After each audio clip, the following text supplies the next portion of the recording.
Mr. Vice President, Mr. Chief Justice, fellow citizens, I accept with humility the honor which the American people have conferred upon me. I accept it with a resolve to do all that I can for the welfare of this nation and for the peace of the world. In performing the duties of my office, I need the help and the prayers of every one of you. I ask for your encouragement and for your support. The tasks we face are difficult. We can accomplish them only if we work together. Each period of our national history has had its special challenges. Those that confront us now are as momentous as any in the past. Today marks the beginning not only of a new administration, but of a period that will be eventful, perhaps decisive for us and for the world. It may be our lot to experience and in a large measure bring about a major turning point in the long history of the human race. The first half of this century has been marked by unprecedented and brutal attacks on the rights of man and by the two most frightful wars in history. The supreme need of our time is for men to learn to live together in peace and harmony. The peoples of the earth face the future with grave uncertainty, composed almost equally of great hopes and great fears. In this time of doubt, they look to the United States as never before for goodwill, strength, and wise leadership. It is fitting, therefore, that we take this occasion to proclaim to the world the essential principles of faith by which we live and to declare our aims to all peoples. The American people stand firm in the faith which has inspired this nation from the beginning. We believe that all men have a right to equal justice under law and equal opportunity to share in the common good. We believe that all men have the right to freedom of thought and expression. We believe that all men are created equal because they are created in the image of God. From this faith, we will not be moved.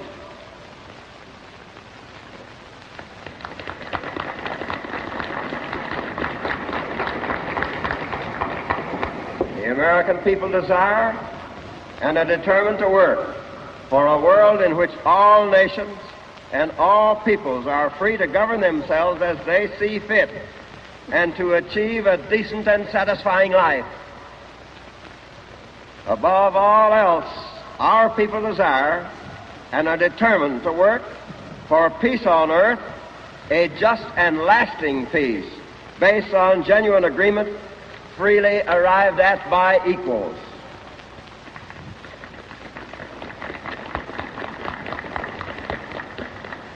In the pursuit of these aims, the United States and other like-minded nations find themselves directly opposed by a regime with contrary aims and a totally different concept of life.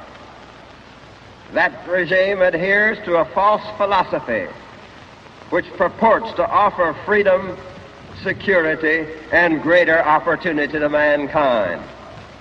Misled by that philosophy, many peoples have sacrificed their liberties, only to learn to their sorrow that deceit and mockery, poverty and tyranny are their reward. That false philosophy is communism. Communism is based on the belief that man is so weak and inadequate that he is unable to govern himself and therefore requires the rule of strong masters. Democracy is based on the conviction that man has the moral and intellectual capacity as well as the inalienable right to govern himself with reason and justice.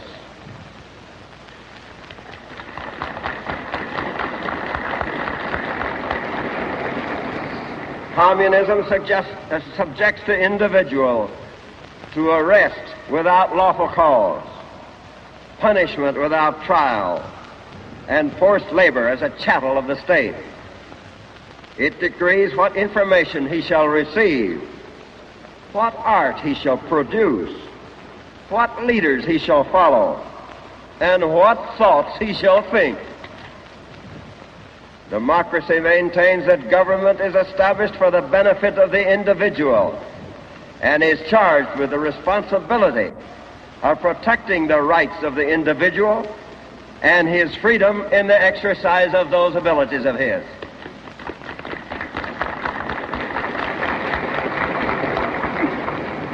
Communism maintains that social wrongs can be corrected only by violence.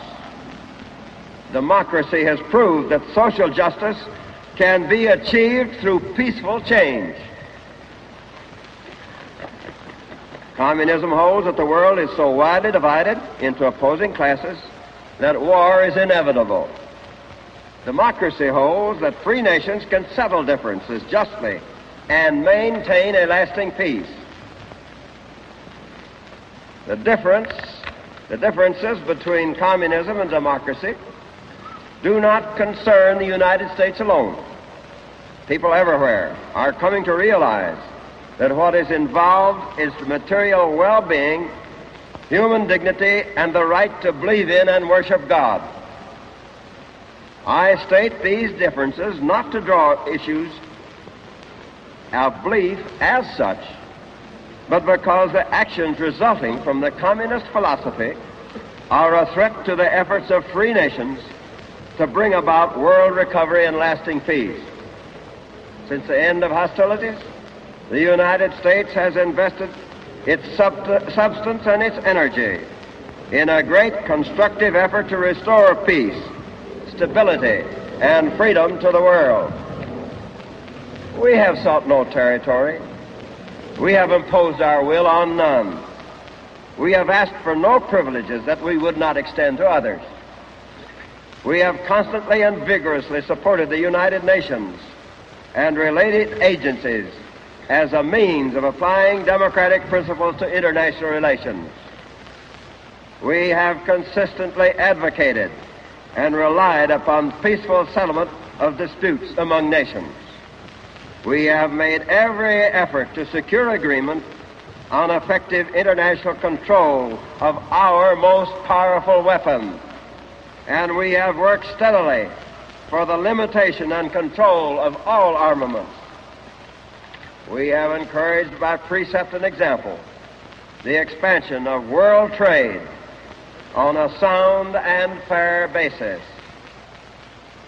Almost a year ago, in company with 16 free nations of Europe, we launched the greatest cooperative economic program in history. The purpose of that unprecedented effort is to invigorate and strengthen democracy in Europe so that the free people of that continent can resume their rightful place in the forefront of civilization and can contribute once more to the security and welfare of the world. Our efforts have brought new hope to all mankind. We have beaten back despair and defeatism. We have saved a number of countries from losing their liberty.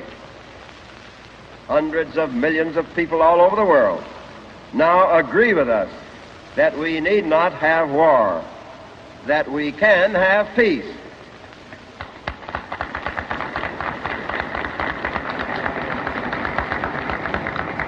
The initiative is ours. We are moving on with other nations to build an even stronger structure of international order and justice. We shall have as our partners countries which, no longer solely concerned with the problem of national survival, are now working to improve the standards of living of all their people. we are ready to undertake new projects to strengthen a free world. In the coming years, our program for peace and freedom will emphasize 4 major courses of action. First, we will continue to give unfaltering support to the United Nations and related agencies, and we will continue to search for ways to strengthen their authority and increase their effectiveness. We believe that the United Nations will be strengthened by the new nations which are being formed in lands now advancing toward self-government under democratic principles. Second, we will continue our programs for world economic recovery. This means, first of all, that we must keep our full weight behind the European recovery program. We are confident of the success of this major venture in world recovery. We believe that our partners in this effort will achieve the status of self-supporting nations once again. In addition, we must carry out our plans for reducing the barriers to world trade and increasing its volume. Economic recovery and peace itself depend on increased world trade. Third, we will strengthen freedom-loving nations against the dangers of aggression. We are working out with a number of countries a joint agreement designed to strengthen the security of the North Atlantic area. Such an agreement would take the form of a collective defense arrangement within the terms of the United Nations Charter. We have already established such a defense pact for the Western Hemisphere by the Treaty of Rio de Janeiro. The primary purpose of these agreements is to provide unmistakable proof of the joint determination of the free countries to resist armed attack from any quarter. Every country participating in these arrangements must contribute all it can to the common defense. We make it sufficiently clear in advance that any armed attack affecting our national security would be met with overwhelming force. The armed attack might never occur.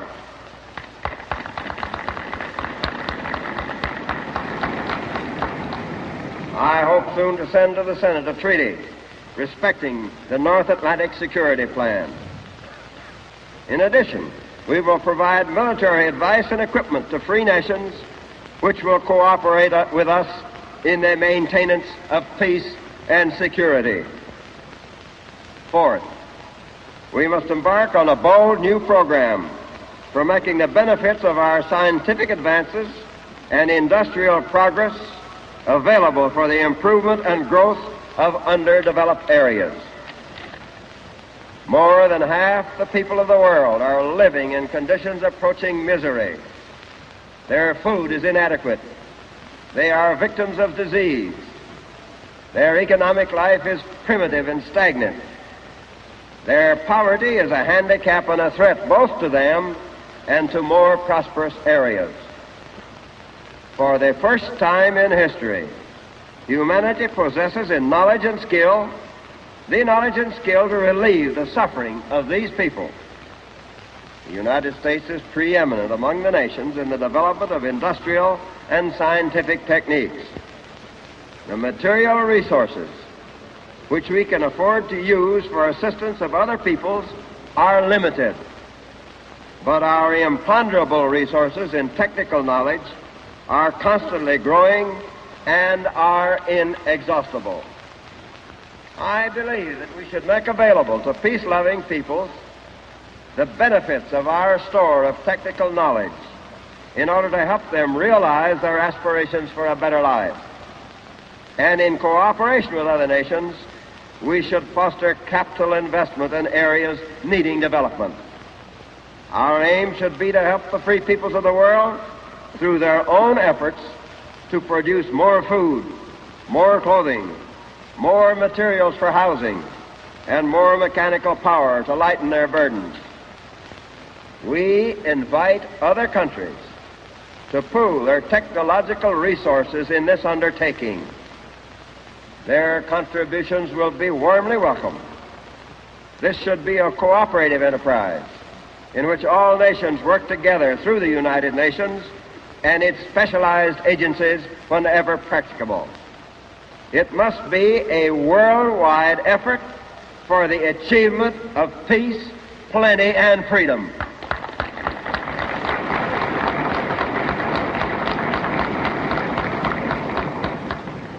With the cooperation of business, private capital, agriculture, and labor in this country, this program can greatly increase the industrial activity in other nations and can raise substantially their standards of living. Such new economic developments must be devised and controlled to the benefit of the peoples of the areas in which they are established. Guarantees to the investor must be balanced by guarantees in the interest of the people whose resources and whose labor go into these developments.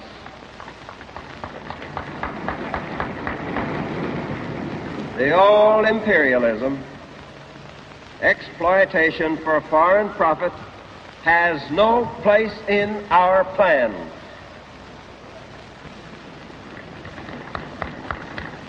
What we envisage is a program of development based on the concepts of democratic fair dealing. All countries, including our own, will greatly benefit from a constructive program for the better use of the world's human and natural resources.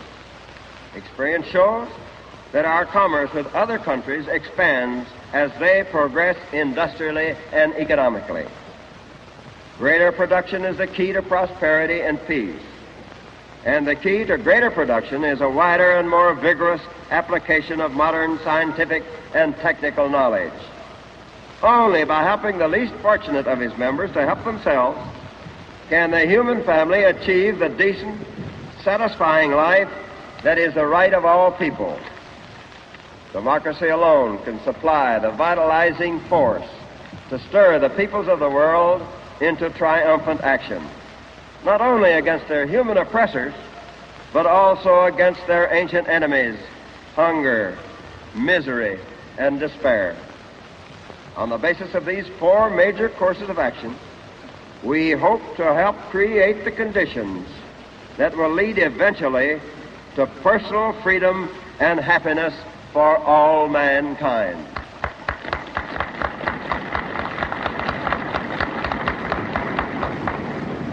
If we are to be successful in carrying out these policies, it is clear that we must have continued prosperity in this country, and we must keep ourselves strong.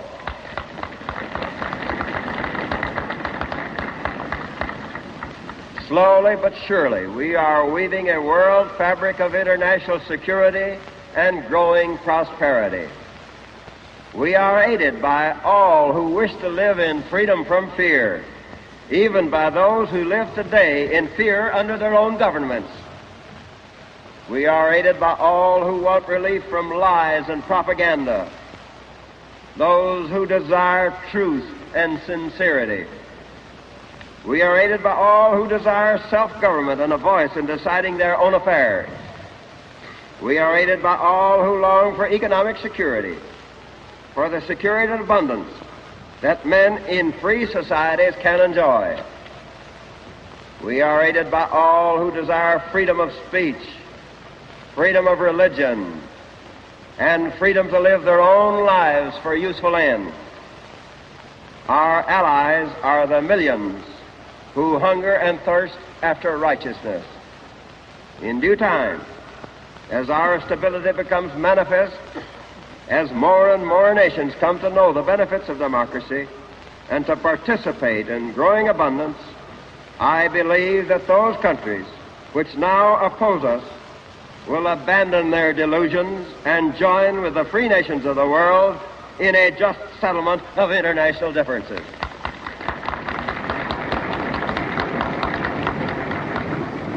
Events have brought our American democracy to new influence and new responsibilities. They will test our courage, our devotion to duty, and our concept of liberty.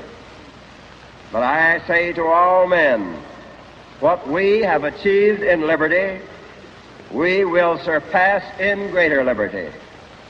Steadfast in our faith in the Almighty, we will advance toward a world where man's freedom is secure. To that end, we will devote our strength, our resources, and our firmness of resolve. With God's help, the future of mankind will be assured in a world of justice, harmony, and peace.